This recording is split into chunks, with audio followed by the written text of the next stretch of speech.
Hey, it's Nancy Richmond, certified Feng Shui consultant and creator of the Feng Shui Simplified series.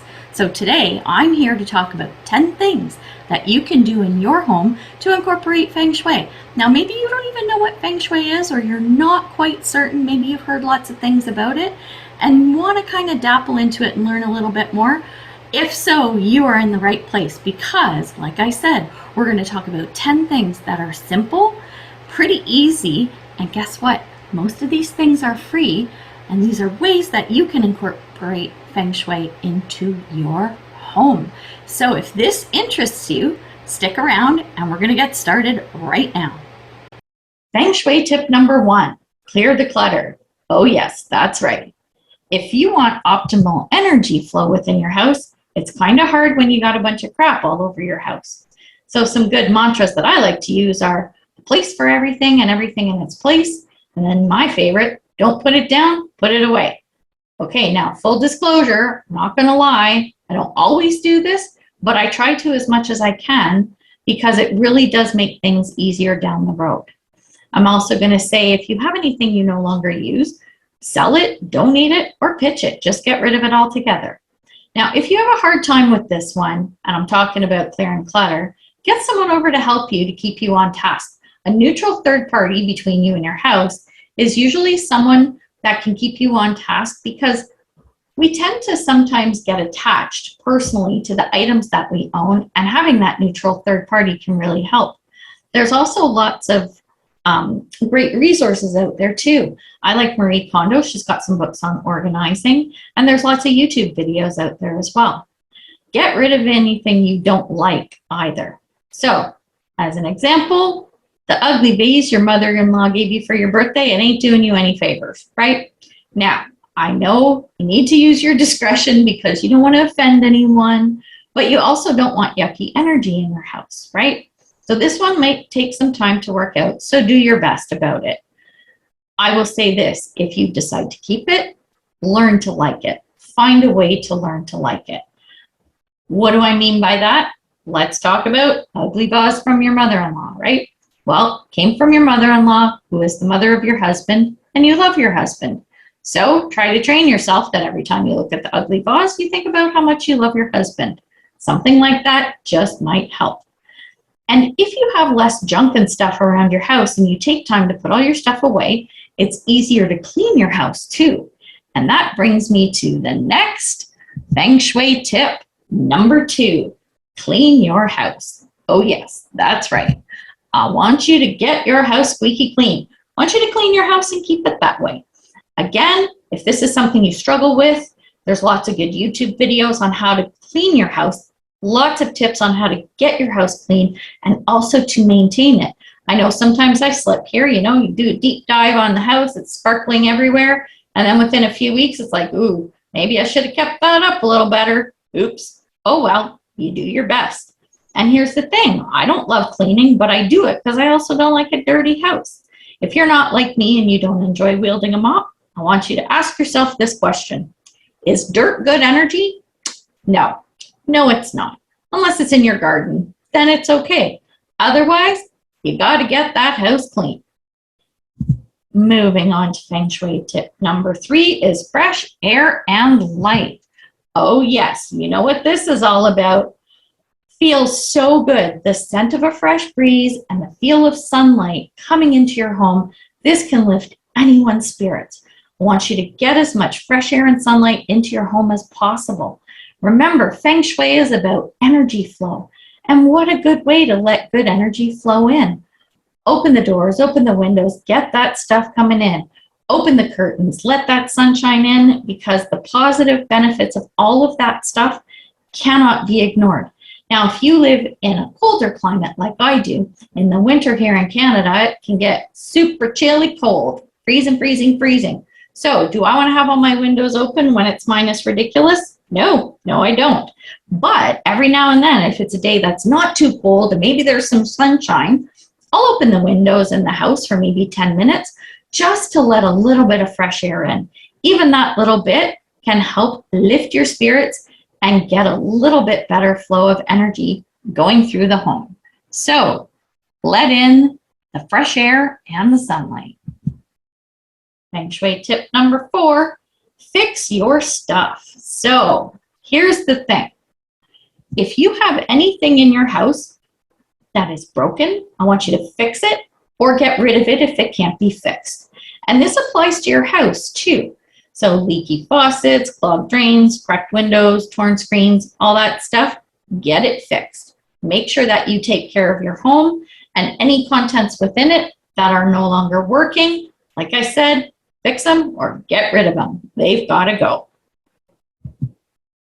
Feng Shui tip number 5, a very glamorous one coming up here, toilets, drains, and faucets. Oh yeah, that's good times. Not really, but necessary.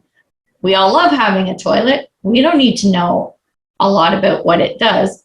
We know its purpose. However, that is all yucky energy leaving the house. And you know what? You don't want it coming back up.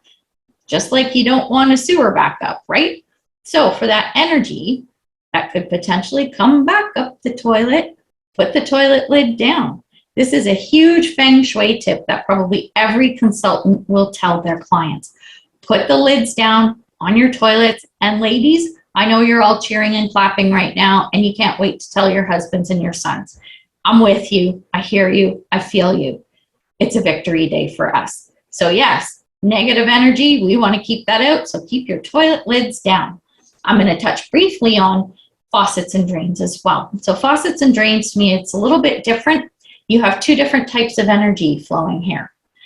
As you're using whatever we'll call it appliance or fixture is. So if you're using a sink, if you're using your bathtub or shower, you have that water coming in, the energy flow is good, right? And you want that water to be able to go down the drain easily. So if you have a clogged drain, that yucky energy of the water that you've just used can't get down the drain, and that is going to let that yucky energy stay within the house. You want that to go outside of the house and be moved away, right?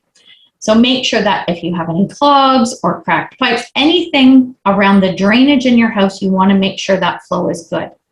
On the opposite side, let's talk about things like a leaky faucet, right? When not in use, if you've got that water dripping, you know, that drip, drip, drip, you know what I'm talking about, drip, drip, drip.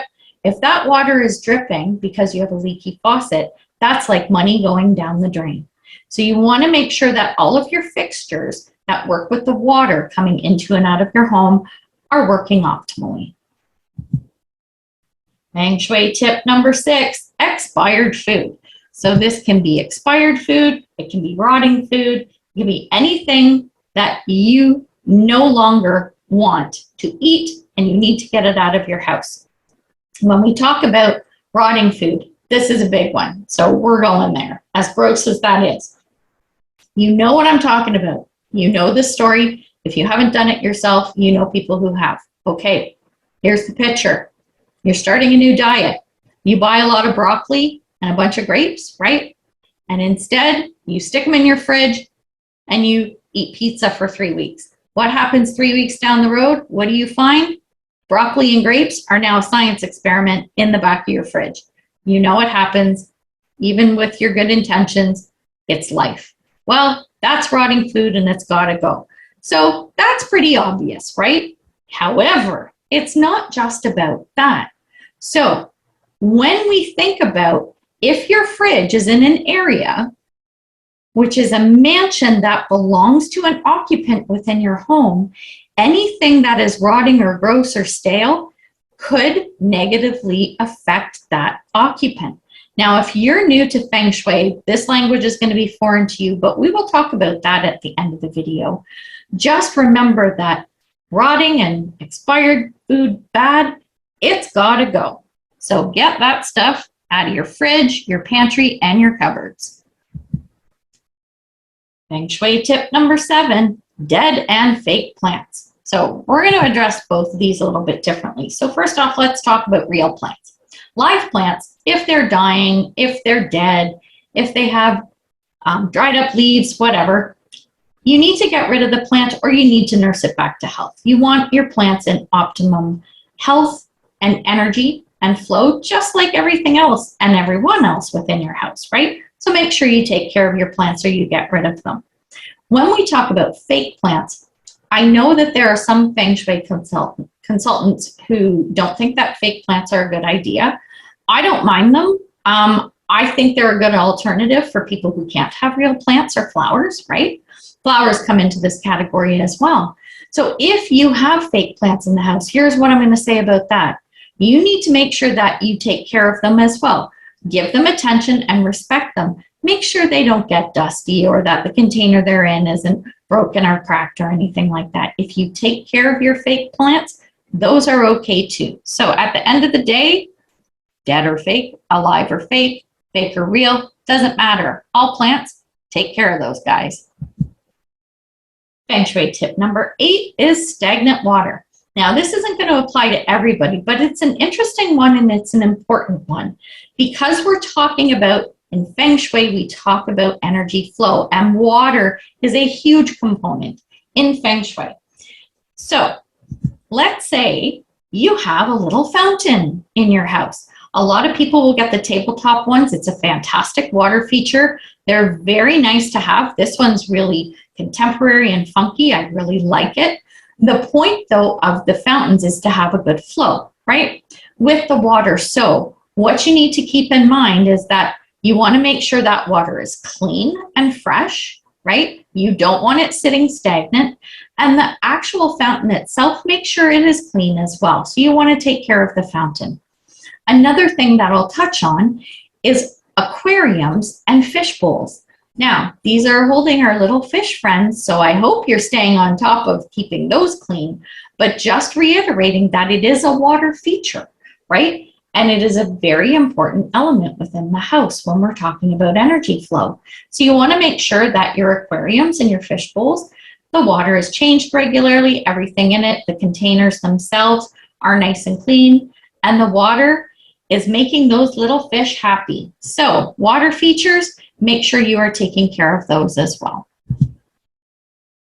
Feng Shui tip number 9, inside and out. And what are we talking about?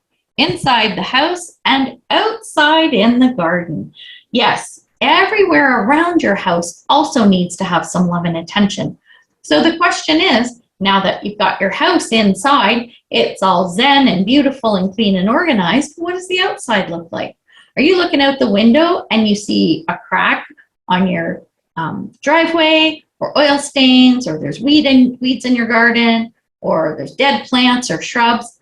No, we can't have that. We want to have the outside match the inside. So make sure that the outside gets the same care that the inside does. This is health of plants, and this is also the condition of the house and all the components around it. So make sure that the outside matches the inside. And Feng Shui tip number 10, last but not least, thank your house. Now you might be thinking, what the heck is she talking about? Here's the thing. I know this might sound kind of weird, but how many people do you know who actually show gratitude to their house, right? Think about this. This is the building that protects you from the elements and intruders. It keeps you safe. It keeps you warm. This corrals the family together. Where you're living, maybe it's not your dream house. Maybe you don't even like the house that you live in because of whatever position you're sitting in life. Maybe you don't even really like the house you're in, right? But it is your home, regardless. Regardless of the four walls around you, it is your home. Stop longing for something else for a moment and just appreciate the actual house that you have for what it is. And I want you to really think about that. I think this is so important for everyone to do on a regular basis. So I want you to tell your house that you love it, and I want you to do that often. So there you have it. How easy is that? Most of those things, like I said, they're pretty simple and they're free. Some of them are a little bit of work, but you know what? I feel confident that if you work on these 10 things within your home, you are going to see a significant difference in how the home feels, how you feel, as well as everyone else within the home. Now, if you want to learn more about the techniques, the jargon I've been using, and to expand and make your home even better energetically, check out the description link below. You can see I've got an ebook, super cheap, super easy, and lots of fun. It also gets you into my closed Facebook group where we can trade tips, we can ask questions, and we can just talk with like-minded people. So thanks for watching. Give this a thumbs up, subscribe, and we'll see you in the next video.